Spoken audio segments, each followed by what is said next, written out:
The way we charge on re-inspections is based on number of items and time.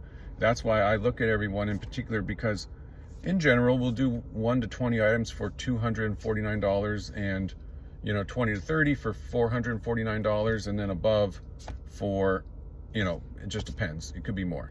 But it also depends on our time. The goal would be to send the original inspector, if it's one of those really small ones, before, between, or after their other scheduled inspections for the day.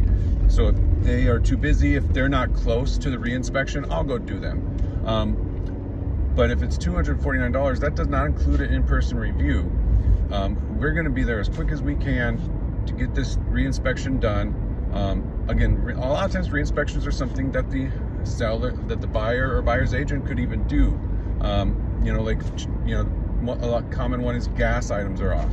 The gas is off, and so they'll ask us to come do a re-inspection of the gas items when all I'm doing is turning on things. I'm checking the hot water, making sure there's hot water at all the sinks. I'm checking, turning on the fireplace, maybe turning on the heater, making sure it's working. But it's a really minor one that anybody really can check these things, but they ask us to go do it, so we'll go do it. So we'll charge, for that time. If somebody wants to book that inspector for the whole time slot, we charge $449, and that's because of time again. You're taking their time to inspect. You're taking them away from a regular inspection. So we'll charge about what we might charge for a really small condo.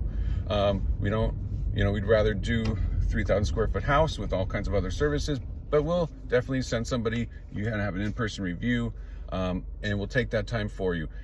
Again, it's not just by items. Let's say it's a 6-item home inspection, and maybe this was a really big home, but they want the roof checked, they want the attic checked, and they want 4 HVACs that weren't working checked. That's not going to take 10 minutes. It's going to take over an hour to do all of that. And so while it's minimal items, it's time as well. So we evaluate each re-inspection individually, decide how much to charge for it, and then again, if it's one of those more expensive inspections, we'll send out the original inspector. We'll book him his time slot or her time slot. We don't have any female inspectors yet, but we'll send them out, and then there's an in-person review. You can have that whole 4 hours for your re-inspection. But again, if it's a really short one, there's no in-person review. If you want that in-person review, we'll definitely give it to you, but it does cost money to take that inspector's time slot.